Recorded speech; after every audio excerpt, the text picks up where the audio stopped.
Pada suatu hari, ada seekor burung. Dia betina.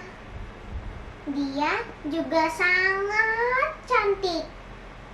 Dia juga namanya Leo atau disebut Maleo.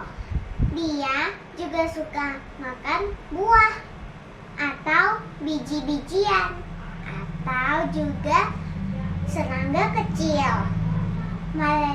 Leo, dia juga mau bertelur.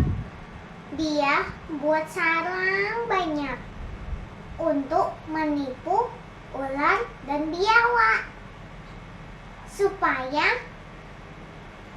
telurnya tidak dimakan sama biawak atau ular.